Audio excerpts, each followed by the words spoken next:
Pagi Bu. Pagi Bruder. Perkenalkan saya Tifa Siombing, saya akan merawat Ibu. Boleh tahu nama lengkapnya siapa Bu? Yohana Purba. Yohana Purba. Tanggal lahirnya? 24 Oktober 1999. Ibu ada keluhan nggak Bu? Kayak mual ataupun pusing gitu? Tidak ada. Nggak ada ya? Bu, jadi di sini saya dan rekan saya akan melakukan pemeriksaan. Nanti pemeriksaan pada Ibu dan janin Ibu. Nanti saya akan melakukan pemeriksaan pada kepala, tangan, dan kaki Ibu. Sedangkan rekan saya nanti akan bagian di perut dan dada Ibu. Waktunya sekitar 30 menit. Apakah Ibu bersedia? Ya, saya bersedia. Oke, kalau begitu saya akan mempersiapkan peralatan.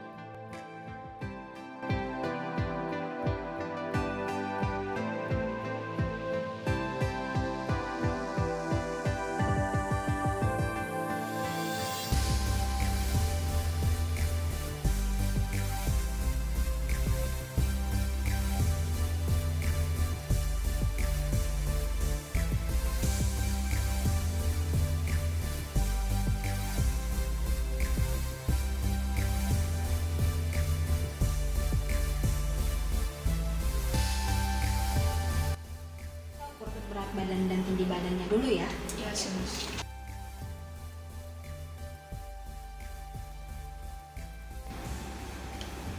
Lima kilo ya Bu, berarti ada penambahan 2 kilo. Peralatan yang diperlukan pada pengkajian antenatal antara lain sphygmomanometer, pen light, stetoskop, hammer, pita pengukur, handscoon, termometer, hand sanitizer, mengukur tinggi badan dan berat badan, Doppler atau bisa juga menggunakan lenek, dan yang terakhir plastik kuning. Bu, saya sudah kembali. Seperti tadi yang sudah saya sampaikan, nanti kita akan melakukan pemeriksaan. Ya, nanti rekan saya akan melakukan pemeriksaan di bagian perut Ibu. Apakah Ibu sudah BAB atau BAK hari ini? Sudah, Bruder. Berarti sekarang nggak ada rasa yang bertemu berarti ya. Nah, baik. Dulu ya salpeternya ya.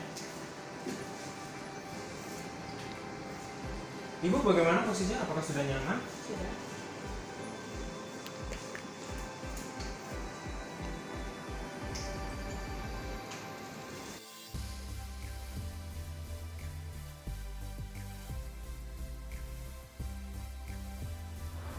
Pada pengkajian, pemeriksa menanyakan adanya nyeri kepala.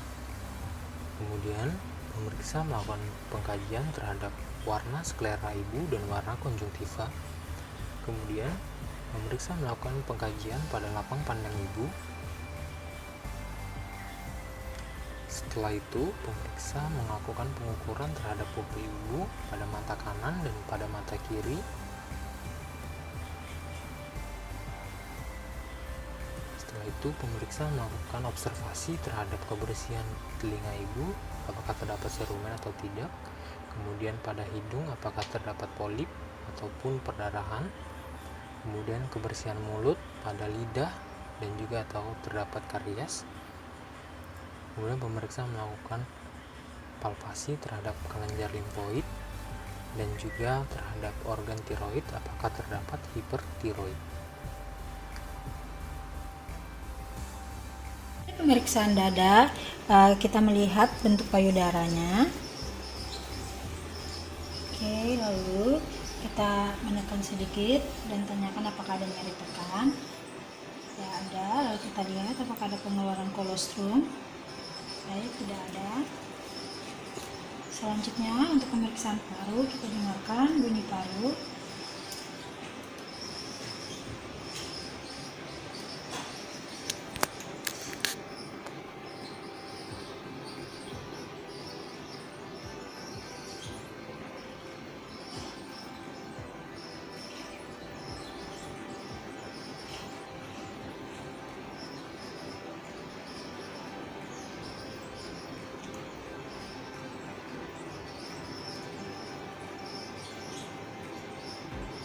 Lalu kita dengarkan juga bunyi jantungnya.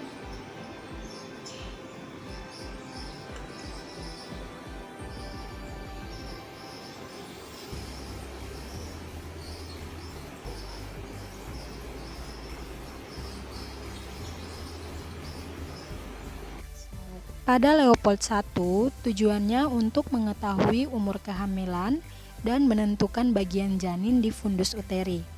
Pemeriksa meletakkan kedua telapak tangan di kedua sisi perut ibu, kemudian dengan dorongan lembut mendorong janin ke arah tengah perut ibu. Kemudian bagian yang teraba keras itu merupakan fundus uteri.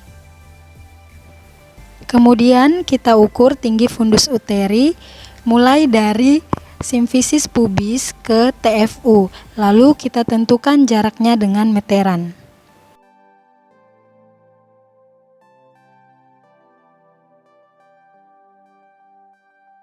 Pada Leopold II, tujuannya untuk mengetahui bayi menghadap ke bagian kanan atau ke kiri.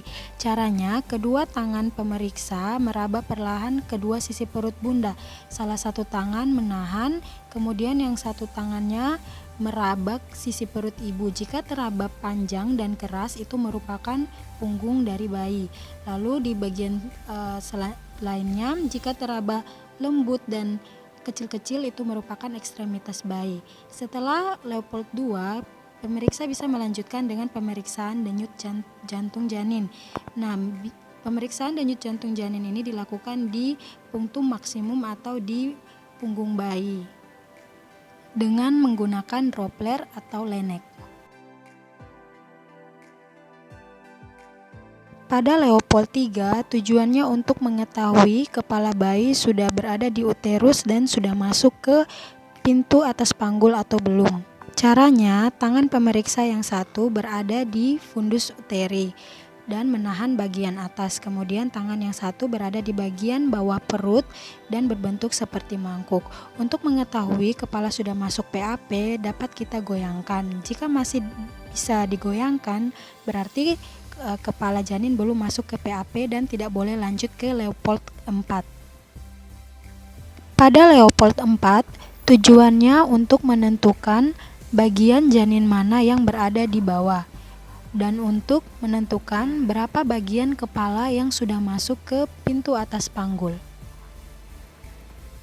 Pada pengkajian ekstremitas bawah, pemeriksa mengkaji apakah terdapat hambatan saat melakukan aktivitas, dan juga pemeriksa melakukan pengkajian terhadap refleks patella. Setelah itu, pemeriksa melakukan pengkajian terhadap adanya edema ataupun varises pada kaki. Sudah selesai melakukan pemeriksaan kepada ibu, semua kondisi ibu dalam kondisi baik. Jangan lupa untuk nanti datang kembali untuk konsul dalam pemeriksaan kehamilan ibu. Apakah ibu tahu kapan datang lagi ke sini untuk konsul pemeriksaan ibu? Tanggal 25 bulan depan. Ya, kalau begitu ibu boleh dipersilakan.